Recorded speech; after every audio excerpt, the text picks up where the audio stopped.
damn it. My body's making noises. All right.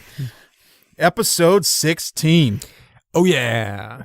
We're down a couple people tonight. The NHL playoffs are going on. And that's the lamest excuse I've ever heard. I don't know why you would miss this for, the first period of an NHL hockey game? It's just the Blue Jackets. Yeah. Well, Zach's just streaming PUBG right now. Yeah. I literally just watched him win a game and asked if he was going to record tonight. Well, hopefully he still sends in those Zach facts. Yeah. Yeah. We got just time. Email them in. Let me check my email. Yeah, for sure. So, Brom, you get anything fun this last weekend? Well, I watched this movie, and then a buddy called me up, and I went over to his place, and there's a few of us over there, and a thing he likes to do is the movie game, where everybody picks 3 movies, and you just do like elimination, like snake draft, where you eliminate someone else's movie, and whoever has the last movie out there, that's the movie we all watch. Oh, that's fun. So I actually went with aquatic adventure theme and did Captain Phillips, The Rock, and The Island. And all 3 of my movies were the last 3 alive. Everybody was like, yeah, I'd watch that. And really? Wow, even The Island? Yeah. And I actually eliminated The Lincoln. Island, and we ended up watching Captain Phillips, which I've never seen. Oh, you were the captain now. The Rock. That's where my favorite thing to say during these podcasts, or one of my favorite things to say, besides all my dick jokes, is I'm the captain now. That's when we have a mutiny. Straight up from Captain Phillips. So you'd never seen that movie before? I had not. It was good. I really enjoyed it. Very good. I thought there was like one like awkward, funny moment at the very end when the pirate asks, "Are my friends dead?"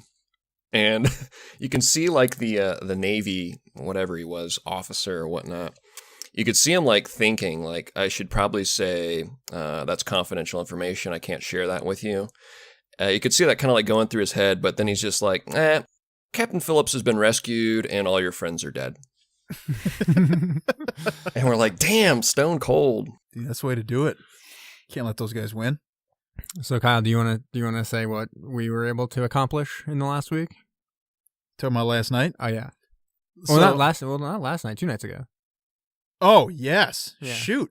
We've been hanging out a lot. But this past week in our state, in our city, there was a Nicolas Cage trivia night at a brewery. All questions Nicolas Cage. Everything themed Nicolas Cage. Are you Cage. kidding?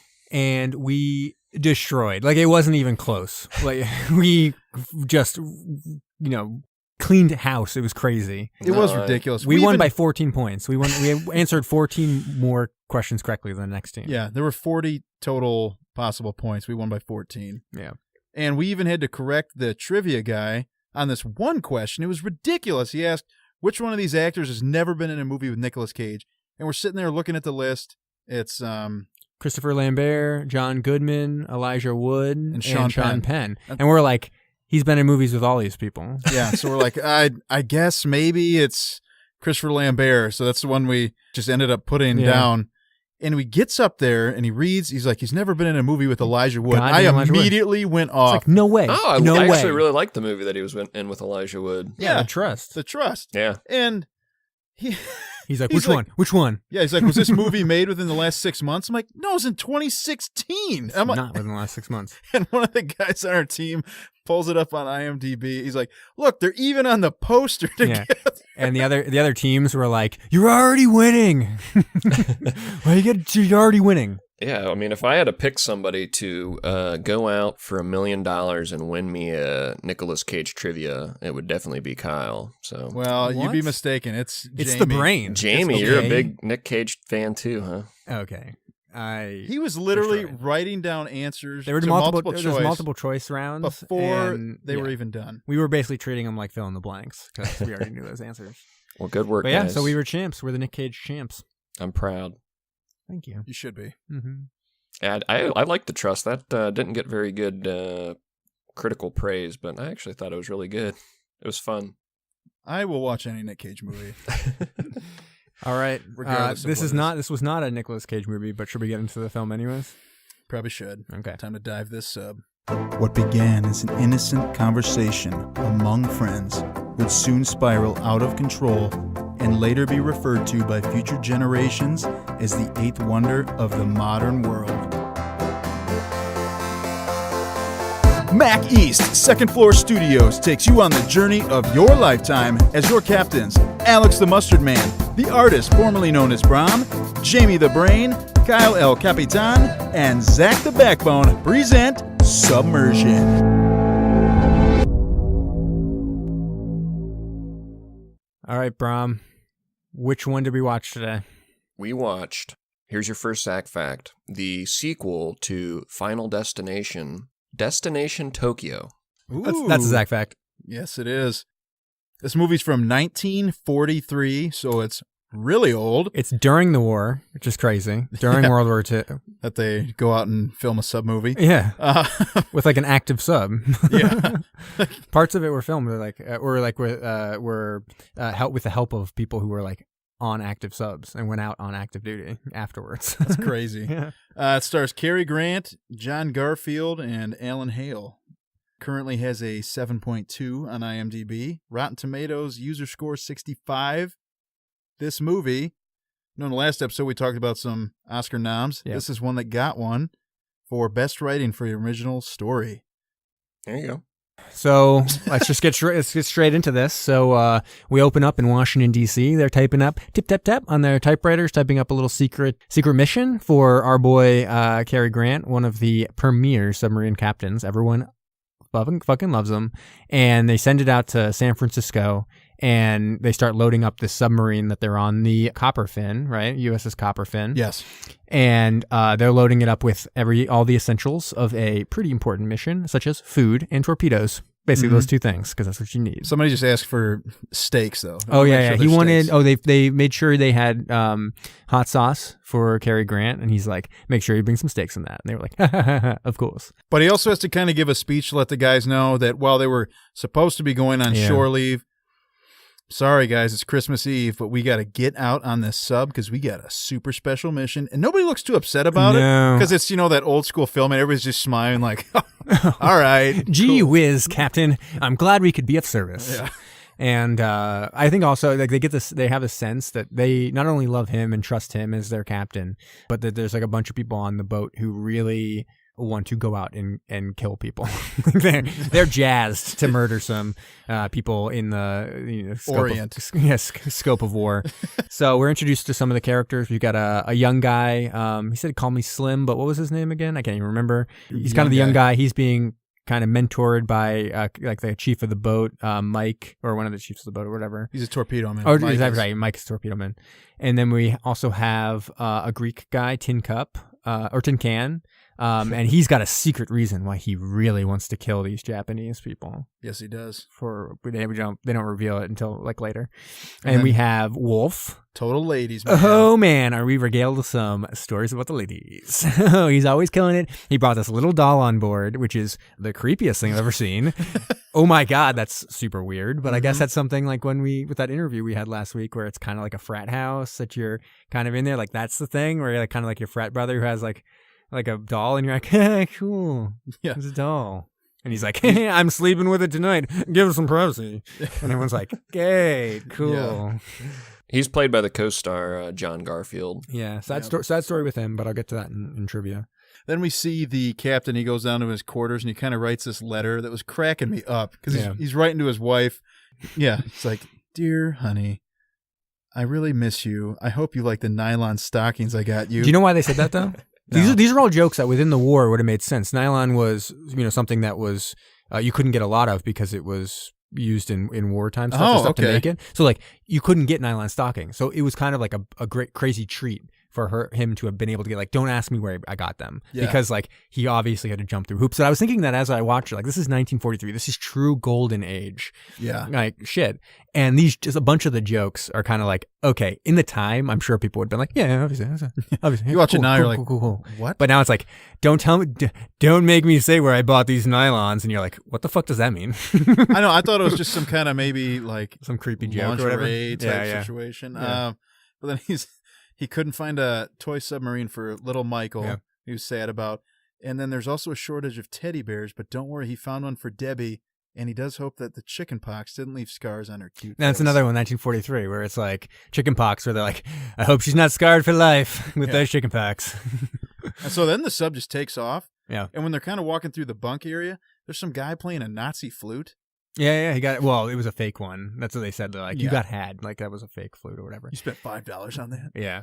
But they're all kind of like joshing about, and this whole front part of the movie is really them just kind of like heading out to sea. They don't know at all what they're up to, and they're really just going through some like drills and all right, let's doing be real. Whatever. The first part of this movie is just them wishing each other a Merry Christmas. Yeah, and then having like a Christmas dinner and giving gifts. Like there's a whole scene where like they give gifts to each other, and they're all like little jokes with little poems. Mm-hmm. It's like talking about how the cook makes terrible food or whatever, and the cook gets all upset. He does. He goes off. He's like, you know what? When we go out to war, I'm here the whole time, but you guys are going to be the ones getting the credit, and all I do is sweat over this oven or whatever. And everyone's like laughing nervously. Like, it doesn't sound like much of a joke. Yeah.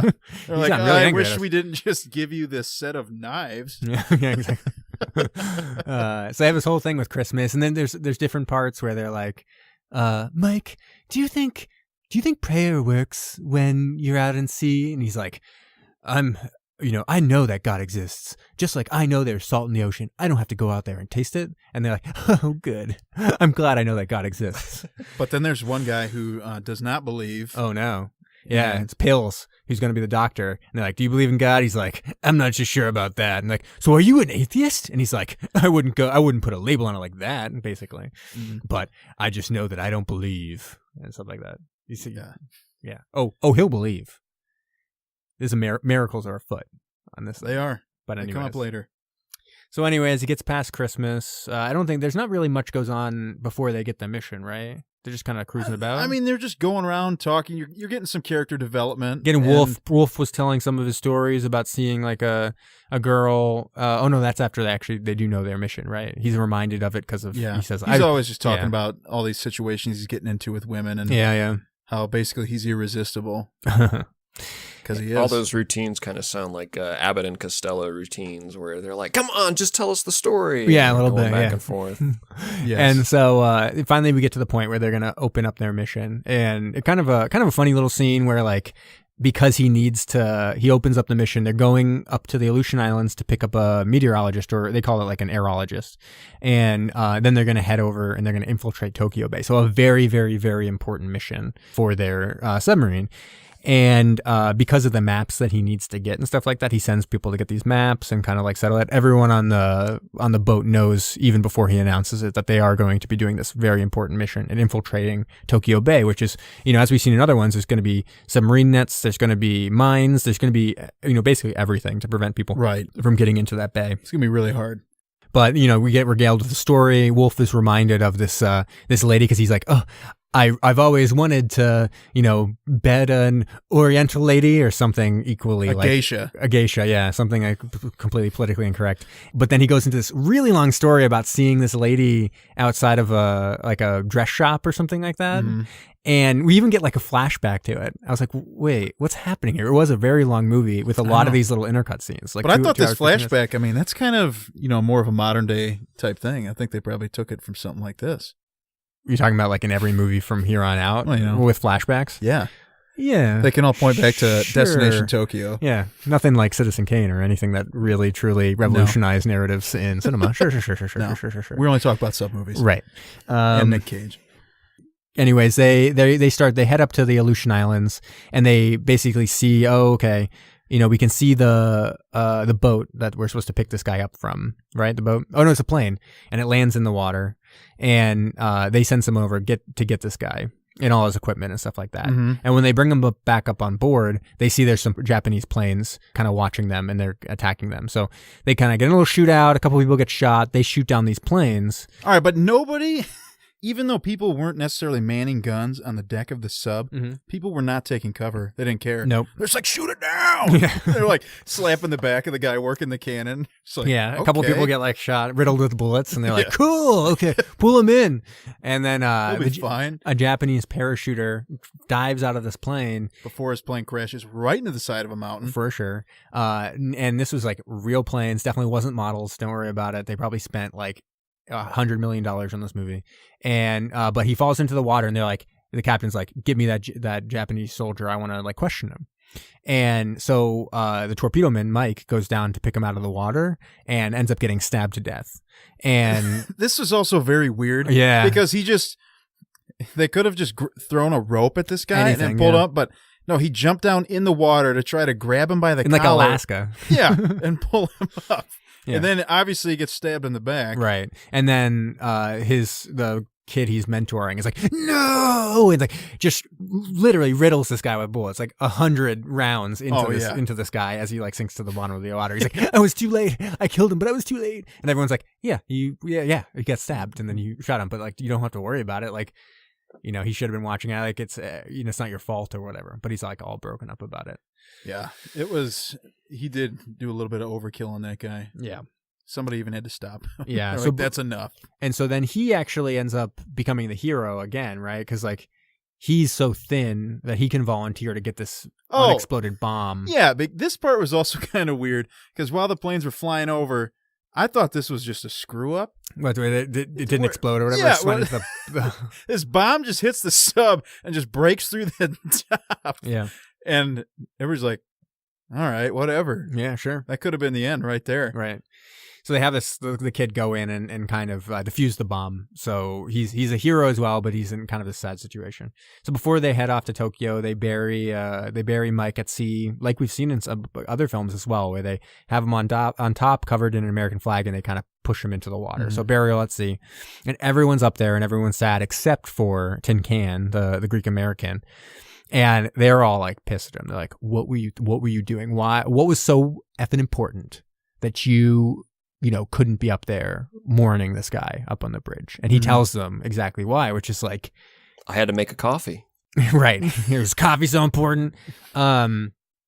He goes, my uncle, my beloved uncle, the smartest guy I've ever known, was killed by the Nazis. And every person who dies at the hands of the enemy, like, hurt me even more, each time. And I just can't do it.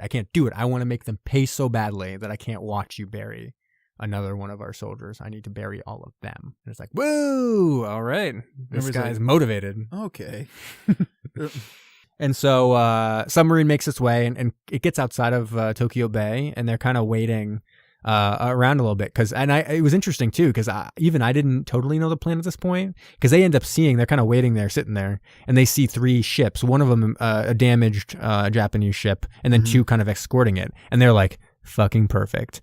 And Cary Grant's like, finally I can pull out my dick. I've been waiting this entire time, but here it is, boys. And everyone's like, woo, pull it out. And he's like, boom. But he's like, and everyone's like thinking they're gonna do a torpedo, right? I was thinking they were gonna torpedo the shit out of the boat. I was like, cool, let's get some sub action.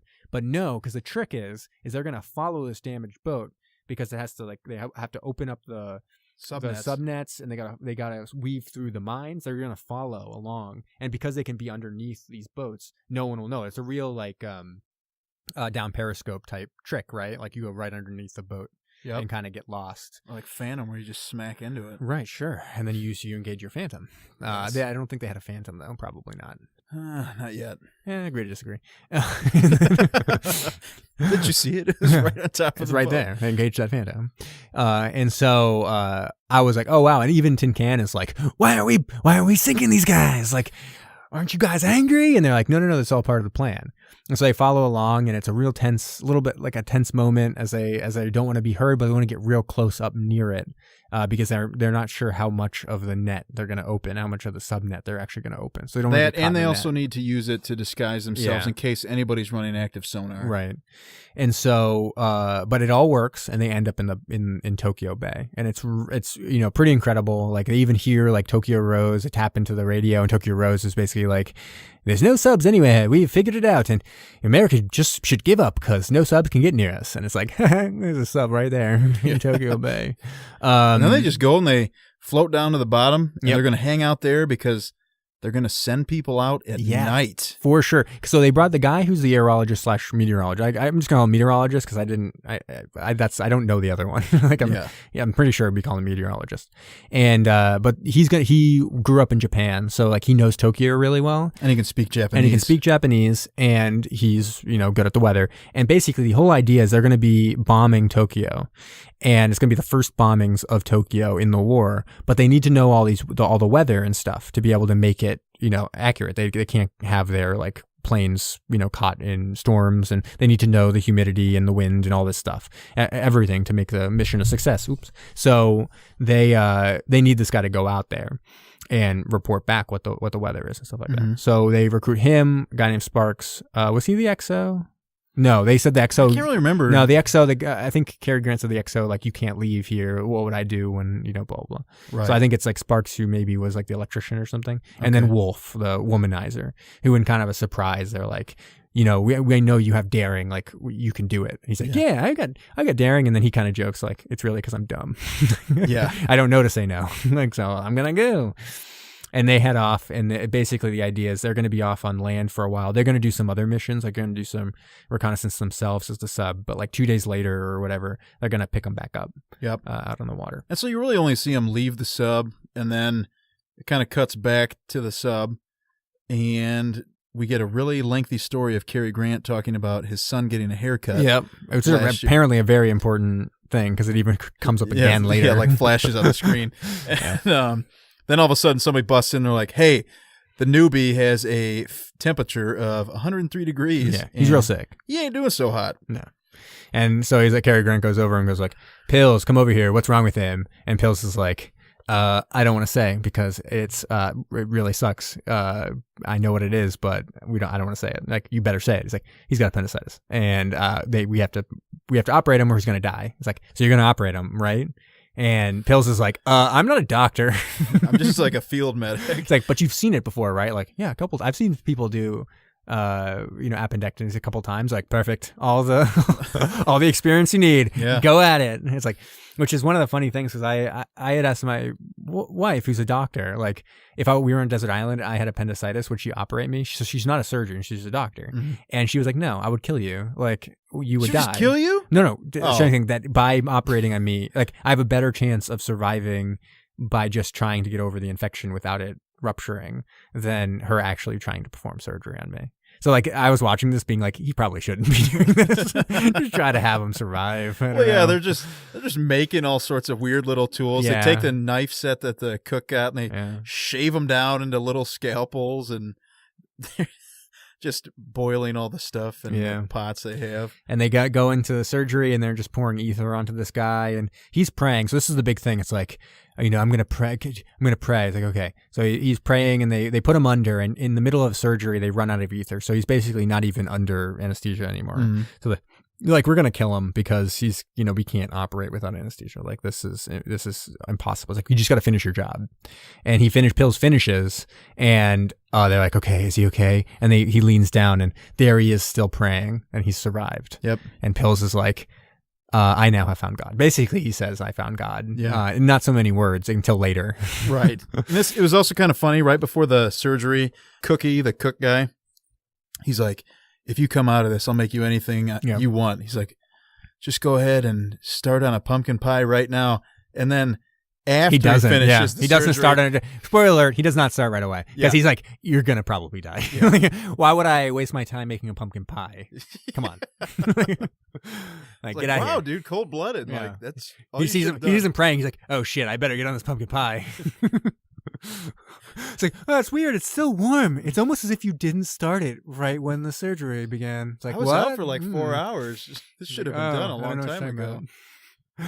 And so then we get some flashes over to the guys doing the weather stuff, and he kind of does the weather report, which is all in Japanese. It was kind of hilarious because he clearly had like a really bad accent. He was speaking Japanese, but like his accent does not sound like like it almost sounded like he wasn't speaking Japanese to a point. So like his accent was clearly very bad. And was like, and I love Wolf comes in, he's like, they're gonna think it's their guy. And then they flash over to the Japanese, who immediately are like, someone's up there, probably American enemy up there. Like Send definitely check it out. Dudes with guns. Sure. Like they were not tricked. They never for 1 second thought it was actually a Japanese person. May as well have been in American, in English. Like who would have cared? Yeah, they probably wouldn't have been able to understand. Just no. like, I don't know what the hell that is. Yeah, I don't know. But anyways, they, right when after they send the report, they head down and basically have to run straight over to the sub because they're going to be caught. So anyways. But they narrowly escape. Get onto the sub.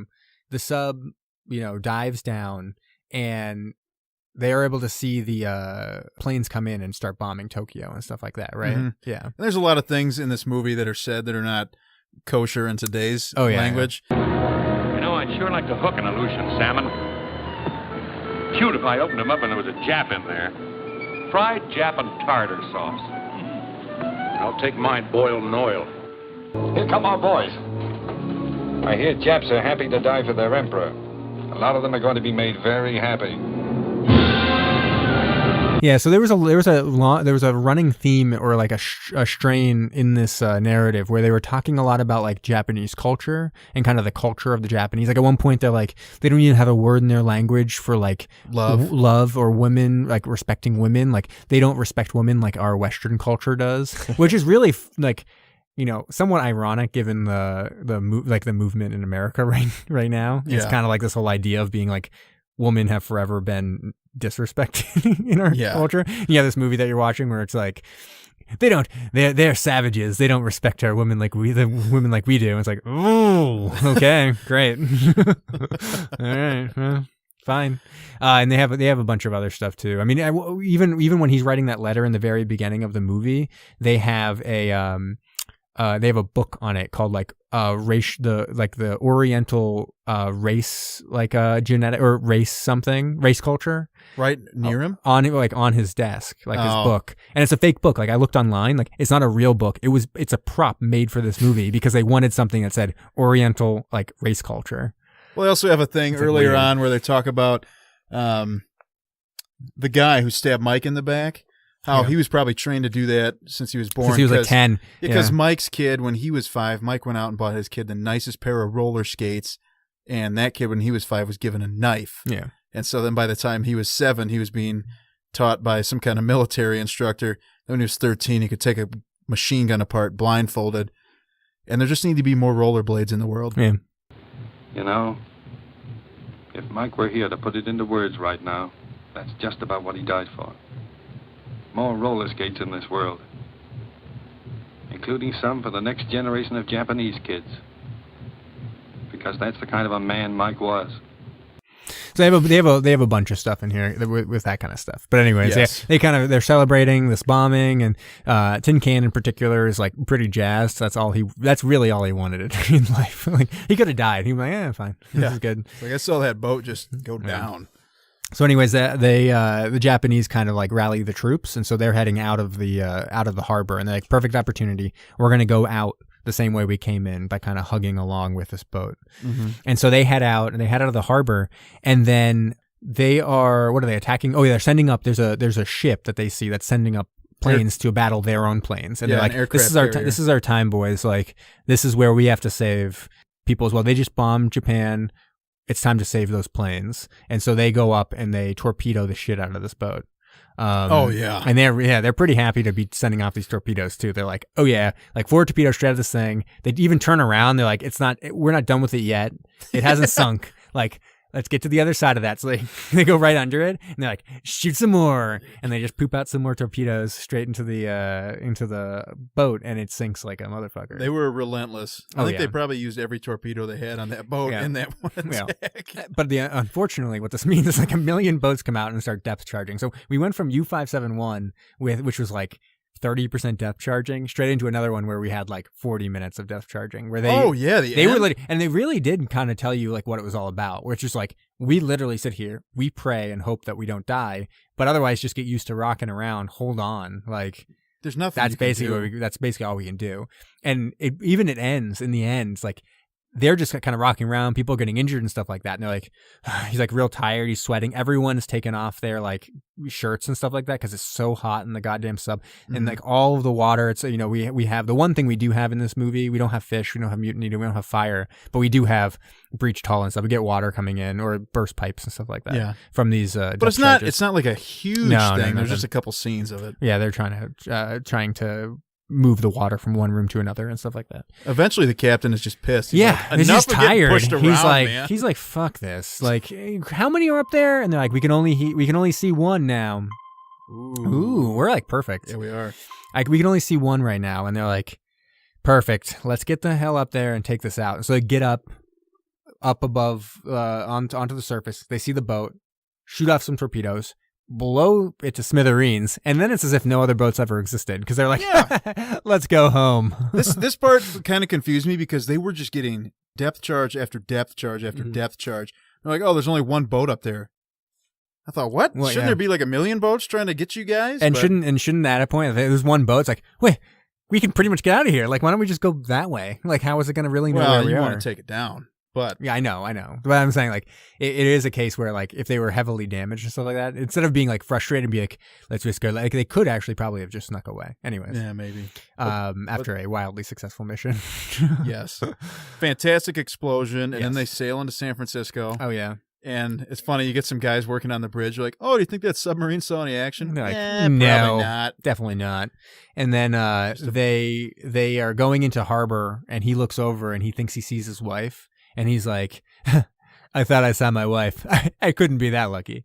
And then the other guy's like, check it again. And he pulls up his binoculars. And there's his wife. She's like, and he's like, that scene was really kind of funny.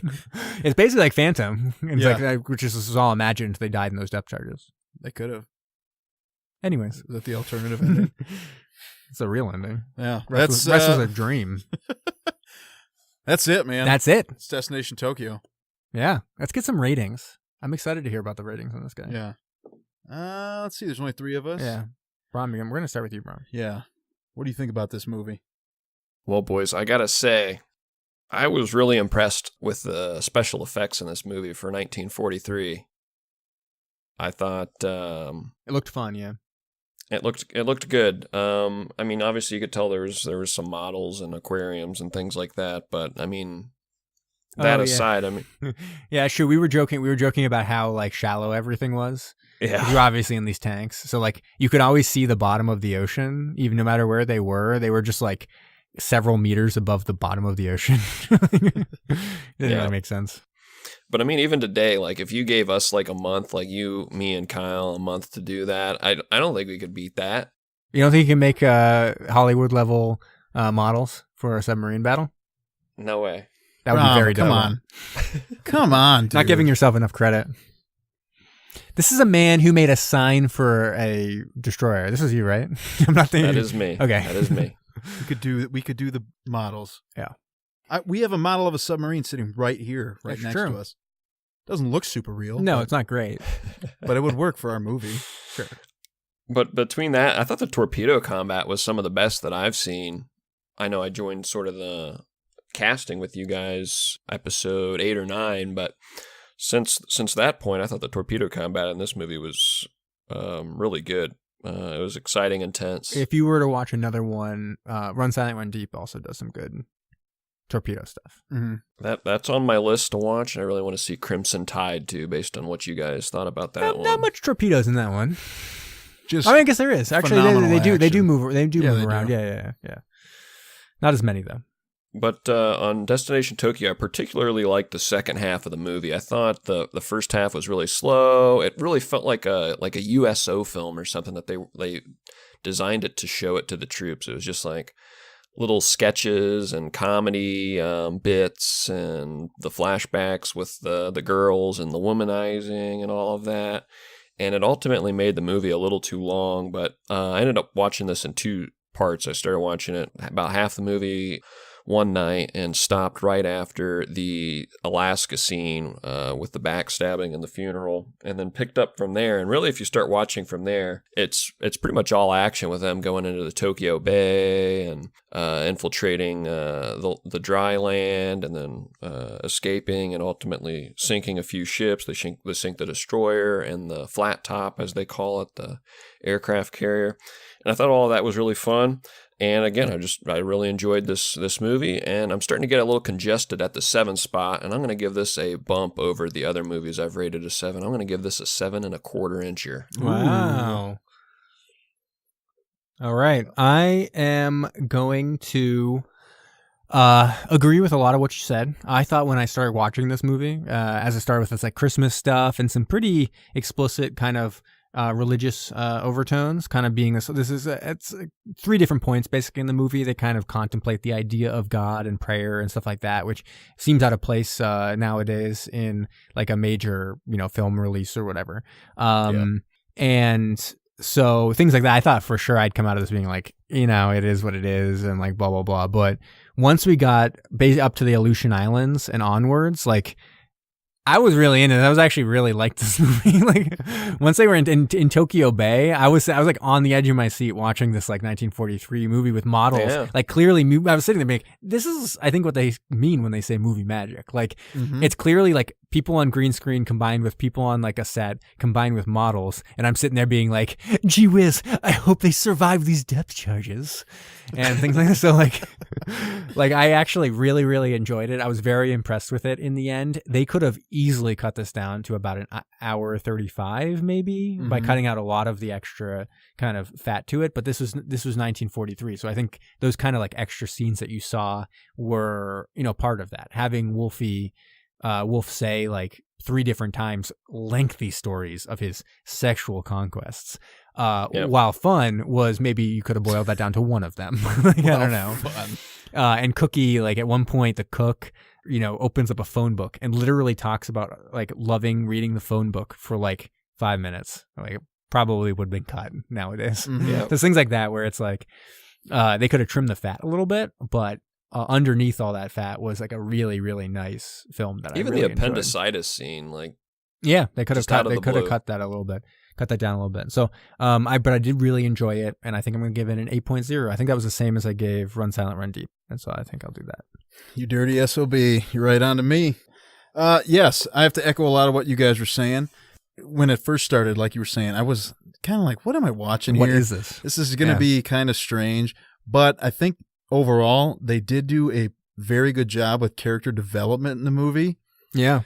So, for instance, I know Wolf had a lot of those stories, but then you also saw characters in the movie start to get upset with him. They're like, will you just shut up? Like, it's not even shut up. It's not even it. shut up because the stories were always like these roundabout things. Like he'd talk about like seeing a lady and she looked like she just got a bath and she smells like flowers and like, okay, cool. And it's like, and I got up and she sure did smell like flowers and her skin was clean and glistening. And they're like, right, flowers, bath. Yeah. Keep it, go. And he's like, because he's so roundabout, they're like, They kept doing it. We want to jerk off, yeah. What? Give us that little doll. But yeah, like you guys said, once they got once they got up into the islands and there was that firefight, oh my gosh, it was awesome, especially for 1943. Yeah, I was like, there's no way this movie's going to be good. It's funny that it's awesome. It's funny that they don't remake films like this. This is really good. It is interesting because you think about it. Maybe it's just like there's not the cultural cachet to something like the Doolittle raid, right? This first bombing of Tokyo anymore. No one knows what it is. Like I say Doolittle raid, no one knows that, right? I know it because of this movie. And so so there's no but something like this is a really interesting storyline. And what they can't make it interesting enough. It's a little confusing. Right. I mean, maybe it's hard to. Could you do it justice? I think you could use more modern techniques. Right. But do you need to? It's a classic. It's already good in its own right. I mean, it's from 43, but I didn't feel like I was watching like a piece of garbage. It was not well made. This was good. I was as surprised with this. I was probably even more surprised with this than I was with Run Silent, Run Deep. Yeah. Granted, I agree with that.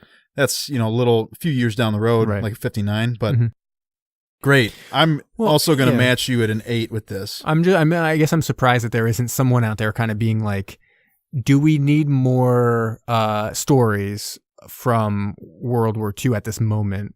Maybe not. Maybe that's just not culturally what people want anymore. No, please, by all means, give me another superhero movie. Right, exactly. But I almost think like in terms of like the Marvel Cinematic Universe, is there no one out there being like, what happens if we started making some of these great war stories and adapting them again? Because there's all this material that's already exists. Like they made movie after movie about the Doolittle raid back in the 40s because it was such a huge thing. But like, and obviously it was a big enough story to make like all these movies back then. So it's interesting that no one now goes like, I wonder if people would be interested in the raid on Tokyo at this point. Maybe it's also just like politically incorrect, or there's these landmines you have to kind of walk that no one wants to do. Yeah. I don't know. I mean, because you are seeing things. You think about last year, Dunkirk, and what's Finest Hour? Or is it Our Finest with Gary Oldman? Yeah, it's Finest Hour, yeah. World War II movies do awesome. Yeah, Dunkirk's a remake, too. It's been years now, but Saving Private Ryan. And the other thing is that now that we are a blockbuster podcast, you'd think they'd be wanting to make more submarine movies to really cash in on our popularity. You would. Yeah. So we'll see them down the pike. Yeah, Dunkirk was a remake, too. And, I mean, really on paper, the story of that isn't all that compelling. I mean, compared to what we've been watching with some of these submarine films. I'm not belittling that movie in any way. That movie was awesome, but I mean, it was sort of the visceral feel of the movie that made it, that set it over the edge. But I mean, the story was nothing set that apart from what we've been watching. And there is a natural tension to a submarine film. This idea of being underwater and depth charges and torpedoes, and you're trying to be silent and you don't want to be caught, but maybe you're caught and now you got to battle, and it's just like a natural tension to the storylines. And you've been able to see in some of the newer ones we've been watching how good they actually can be. Yeah. Like U-571, they had a great tension. I mean, granted, that's almost 20 years old now. Yeah. Well, anyways, Phantom, obviously. Obviously Phantom. I mean, please. But this is really getting us thinking. I mean, this movie, you can tell that it's a very good movie, as we all are trying to figure out why there's not more of them like it. Right. Kind of released. All right, so I'm gonna dive into some trivia real quick while this is fresh in our minds. So the operation submarine of the submarine, as shown, was so accurate that the Navy used it in training film for World War II. And 2 members of the real-life U.S. Navy submarine USS Wahoo were consultants and technical advisors on the film. They were the crew member Andy Lennox and Lieutenant Commander Dudley Walker Morton. And as a way of saying thank you, the canned pumpkin used by Cookie to make the pie was Lennox. So it was named for him because he was the advisor. No way. Yeah. Sadly, the USS Wahoo went out on patrol in 1943 and was sunk in combat. Ooh. So that actually, the Dudley Walker Morton died in combat next year. The Copperfin submarine was an exact scale model of a real U.S. Navy submarine, but for military security, since this was ongoing war, they used a bunch of different pieces of things to disguise it and make it look different, kind of. It's really interesting. This is one of 4 movies made by Hollywood during the 1940s, which were about the Doolittle raid. 4 movies. First 3 considered fictionalized are this one, The Purple Heart, Bombardier, and then 30 Seconds Over Tokyo. Apparently the last one is actually supposed to be like a pretty historical account of exactly what happened. Really? Whereas this one, obviously Cary Grant's character and stuff like that aren't real. They're fictionalized. Oh, sorry, the latter being the most accurate and least fiction. Yeah, so 30 Seconds Over Tokyo. Although Copperfin is regarded a Gato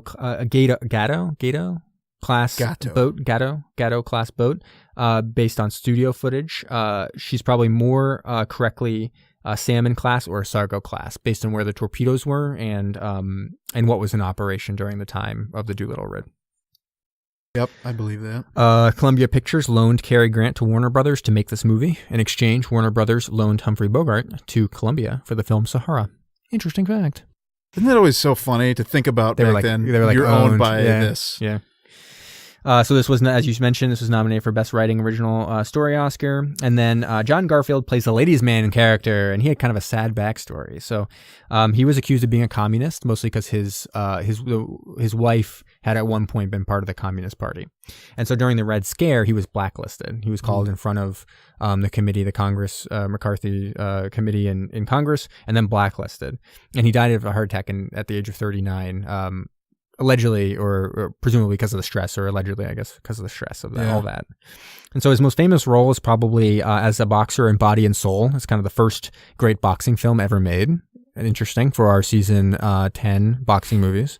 There's a lot of good boxing movies. There is a lot of them. So which other famous boxers from cinematic history would do well in this film? Ooh. All right. So obviously we got to start with Sly Stallone, Rocky himself. Who is he in this one? In this movie? I'm gonna throw something out there. It's gonna be real weird for this one. The Cook? No, I wasn't gonna say The Cook. That's also a good one, because little known fact about Sly Stallone is he's like, a lot of his films in the 80s, he was like obsessed with food. And so like if you watch Cobra, he's constantly being like, you shouldn't eat that. Like, what are you putting into your body? Like, why are you eating that? That was my Sly Stallone impression. Thank you guys. Very good. You guys. But no, I was thinking Mike, the guy who ends up getting stabbed, because he'd be like, hey, I do believe in God. Do I need to taste the water to know it's so salty? You just look at him and be like, what the hell? Right. I can see him jumping in to grab the guy in the water, grab him, like, I'll just grab him. I can't do the voice like exactly. you can, but... I'll just grab him out of the water with my arm. Like that. And then get stabbed. Yeah. He's like, whoa, I'm actually not hurt. I'm Sly Stallone. If I had to be serious, I would put him as the Greek. I think he could do the Greek. Oh, interesting. Even though he's the Italian stallion. He's the Italian, but I think he could do a Greek accent or whatever he needs to do. And he's Greek American, so he probably doesn't have much of a Greek accent. But I feel like he could have acted the post-burial at sea scene. Oh, really good, yeah. I agree with that. Mm-hmm. What about Dolph Lundgren, his foe in Rocky IV? Oh, man. You mean Dolph Lundgren from Agent Red? Yeah. Given Agent Red, you'd think he'd be the captain, because that dick's ready to come out. Yeah. Dolph Lundgren. Who would I even want him to be in this? See, I would want Dolph to be... As long as Sly Stallone is Mike, I want him to be Slim, the guy who he's mentoring. So then it's Sly Stallone and Dolph in like scenes together. I'd be like, what about God, the player? And Dolph Lundgren's like, if you die, you die. Who needs it? Oh, actually, that makes me think that he should be Pills. He's like, oh, Pills. He could be good at that. If you die, you die. Because I don't believe it. The slim guy has to go into that like narrow space. So Dolph's it's very not gonna large. fit. Yeah, they call me Slim. Like, really? For real? You know, you're like 6'10" on a submarine. Yeah. So I'm thinking Pills. That'd be a pretty good one. It could be. Just punch right Watch into that Dolph abdomen. Lundgren. Yeah. Pull out that appendix. Didn't even need a knife. No. What about Robert De Niro? Raging Bull. De Niro. I would put him... I thought Cary Grant did so good, though. Yeah. He's a different guy. He's different than Cary Grant, but you'd think he would get the starring role in this case. Yeah, you would think so. They didn't really have any other, veterans in it. They were all kind of young kids, and then Cary Well, Grant. it could be young Robert De Niro, and then you could imagine him maybe being Wolf, like kind of like rugged good looks. You got another guy I'm hoping you got on there. True. What about $1 Million Baby herself, Hilary Swank? Ooh, Hilary Swank. I think she would probably have a cameo as the Tokyo Rose voice. Yeah. Oh, really? I was going to say Tokyo That is Rose, very too. sexist view. I think she should be Cary Grant's character, Captain, because she's a powerful woman. There you go. I'd say cast her as Tokyo Rose, but give her equal pay.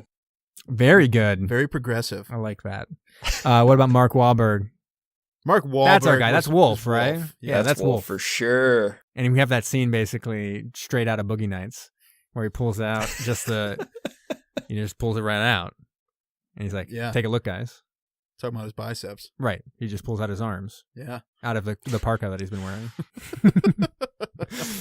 I had another one, Michael B. Jordan, but I'm not sure really we need to talk about that. Let's just jump to the end. Ed Harris. Ed Harris would be, if this was the Abyss Ed Harris, he'd be Wolf. You think he'd be Wolf? Okay, yeah. Interesting. He'd make Wahlberg mop up his vomit. Very good. You think he would be the captain since he's got that steely good looks, rippling abs. A ton of clones of Ed Harris in a movie. I want those veiny biceps. Like really right there, right?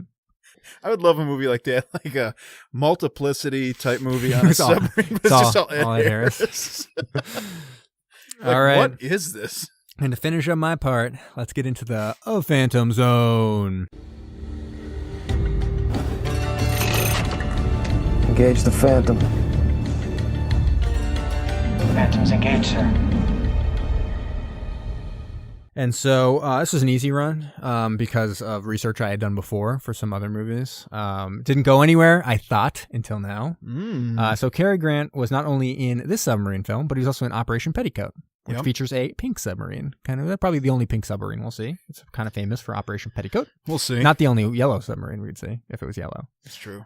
This film also features Gavin MacLeod, who also played a seaman in McHale's Navy, the original 1964 film, not the Tom Arnold classic. Let's be clear. That's what I was not thinking. Tom Arnold classic. That film features the capture of a Japanese sub, which I was a little worried because McHale's Navy, it's like he's not on a sub, he's on a boat. So I was like, is there a sub in this one? But yeah, yes, there is. because I was looking at the whole Tim Curry thing. He's in that huge boat. Yeah. Like, is that a sub? Yeah. That also stars, McHale's Navy also stars Ernest Borgnine.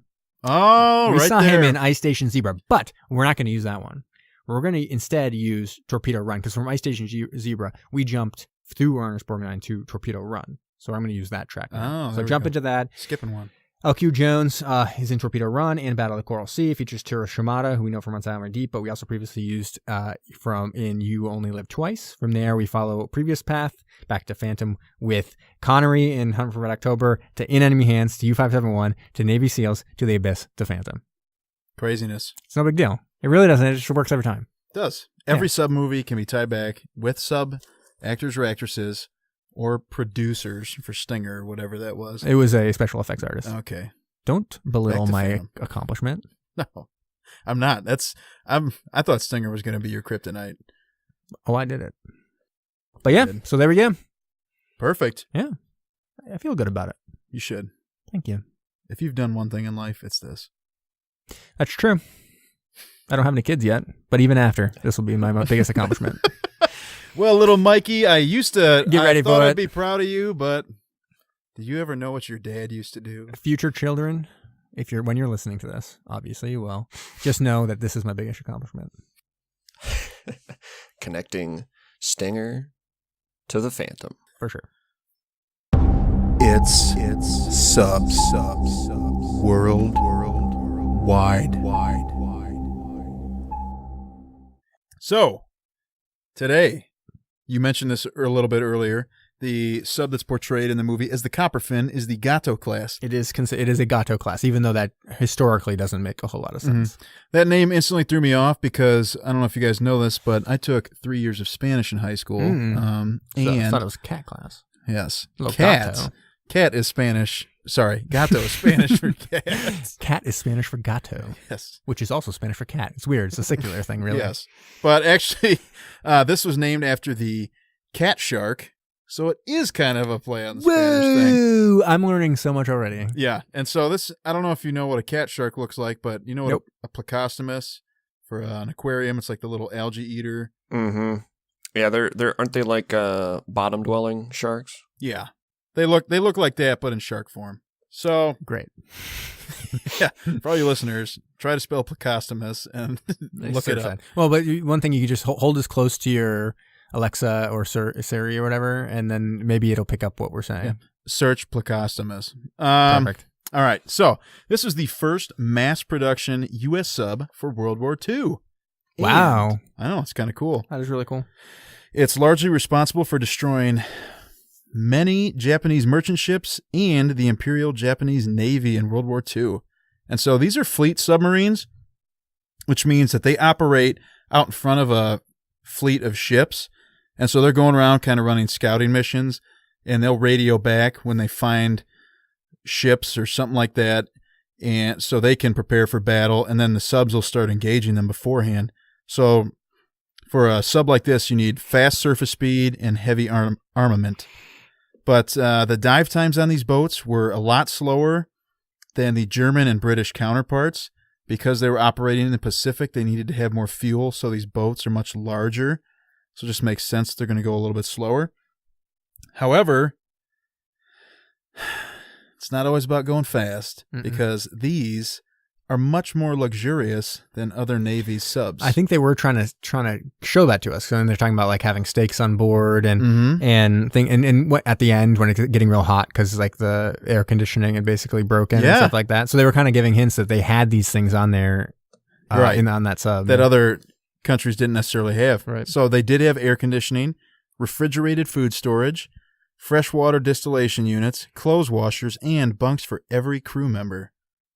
So, well, that sounds like commonplace in most of our lives. They were crazy. Like, so where were some people? I guess some people were just sleeping on the floor in like the torpedo room or something. Or maybe you just like share your sleeping shifts or something. Yeah, that's right. That's probably what it is. Yeah. So let's get into some of the specs of these things. They're diesel electric.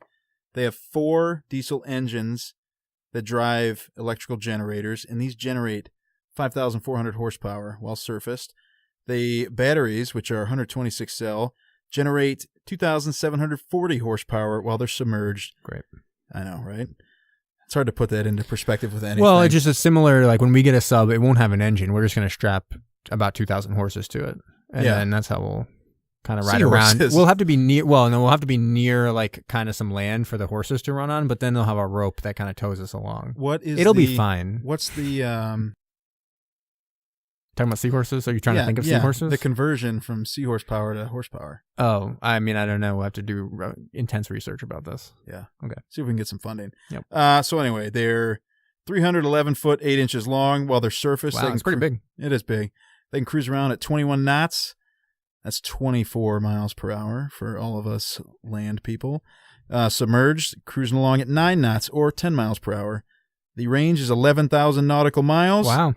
Endurance, while they're submerged, they can be submerged for 48 hours. So it makes sense with what they were doing in the movie, how they'd surface while they're in the bay, only to run the generators and quick get back down. Although they could go for 75-day patrols, which is quite a long time.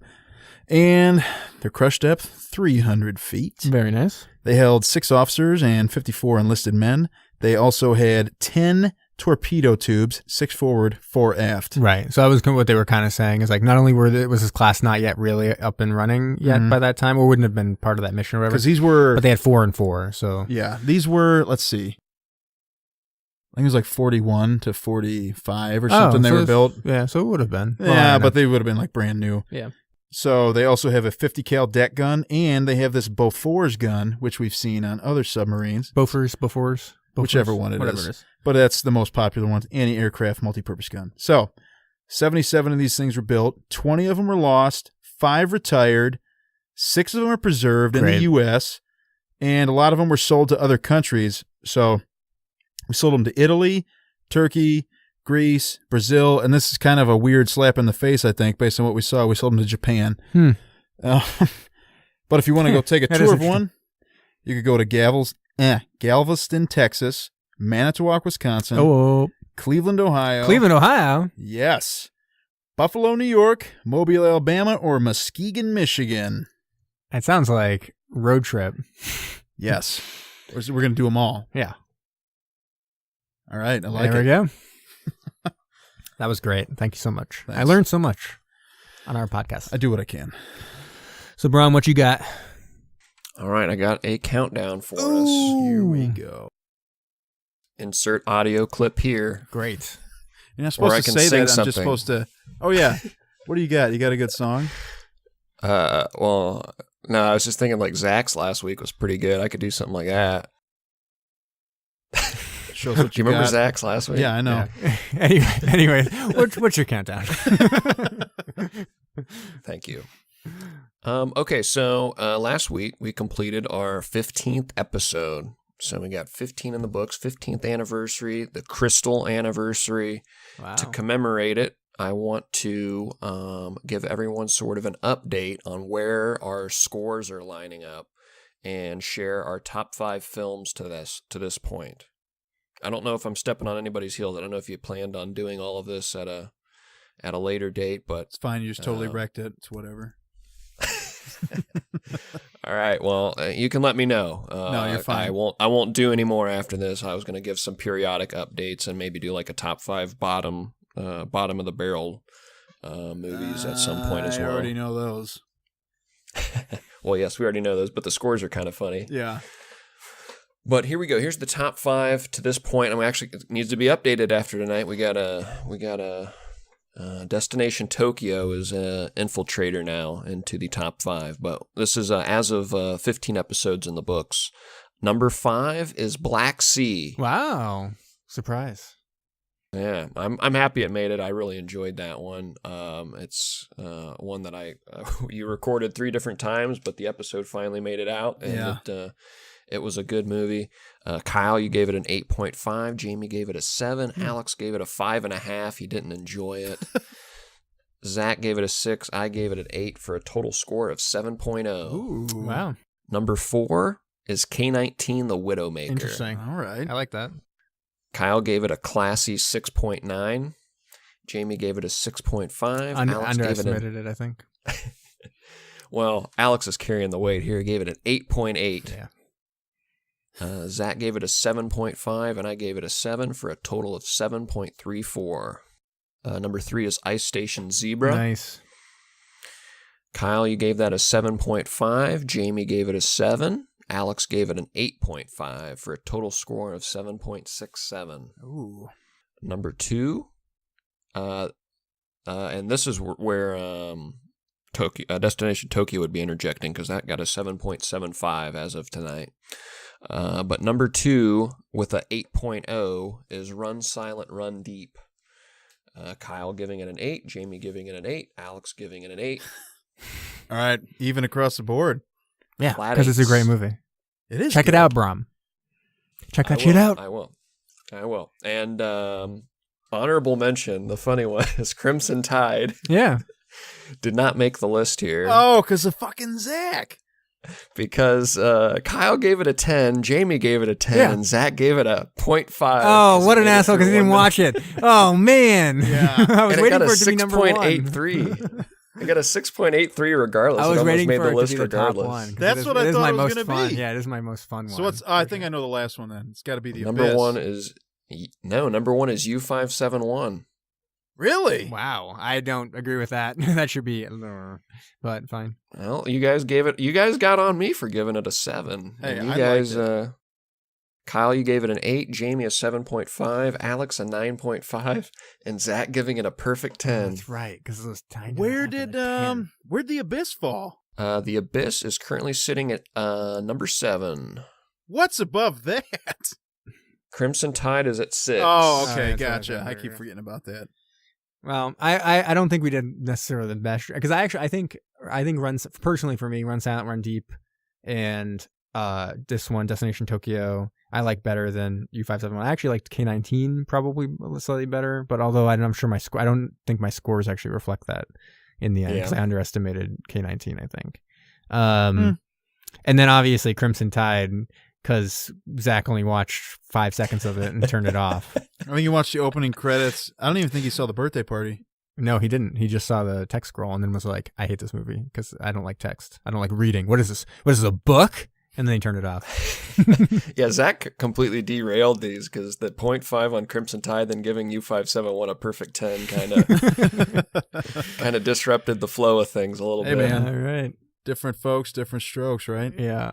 Does anyone have sub-news? Anything you saw this week that you were interested in? I mean, obviously we saw that they released a trailer for The Meg, the Statham movie, where he's on like a little submersible. So we're pretty excited about Battling sharks. Yeah, so we're pretty excited about that. I'm not sure if there was any major, sub-news in general, but that was certainly something that we were interested in. We should really reach out to the makers of The Meg and see if they want to maybe come on, promote the movie, maybe invite us to the premiere. Anyone? Yeah, exactly. That's what I'm thinking. I got a tux. I already own it. Don't worry about it. You don't have to rent it for me. Ooh. Makers of The Meg. I got it myself. I want a seat next to Jack Black. He's not in the movie. Oh, he's just going to be there. Well, I mean, who wouldn't be at the premiere? That's true. He has a huge Statham head. Everyone knows that. Please. So we know Jason, Mr. Statham to most people, but we know he listens. So Jason, Hook us up. We want to be there in your underwater adventure. Funny, I just Googled sub news, and the first thing is subprime mortgages. Obviously. Yeah. But I don't know. Doesn't look like there's a huge amount. Or a substitute teacher ran classroom fight club. Yeah, you got to do latest submarine news. Gotta click that one. I like these. I like these a lot. No, click these other ones. Why isn't it working? Sub teacher running a fight club. There does seem to be a lot of substitute teacher news out there. Yes. You're gonna get some dominatrix news in there too. Great. Is there a lot of news with that, Jamie? I'm really messing up this iPad. Oh. And the search for the Argentinian sub. We already knew about the Xbox controller. No, we don't have our news anchor. Nothing too much. Yeah. Nothing super new. But that Meg trailer was of interest to us. It is. It's gonna be cool. Yeah. Alrighty. Is that it? OMG, guys. That's it. Is that Destination Tokyo? It's Destination Tokyo. Okay, so one of our first films for a production company should be Final Destination Tokyo. Oh. Where it's Final Destination but on a sub during the Doolittle raid. Loving it. Yeah. I was hoping you were going to try to recast Sean William Scott from Final Destination. Who said he wasn't going to get cast in it? I think he's the first call. Behind Ed Harris? All right. Second call.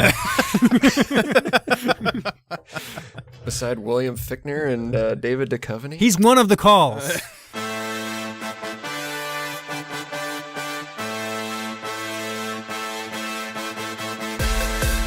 Thanks for listening to Submersion. Find us on SoundCloud and follow us on Facebook, Instagram, and Twitter.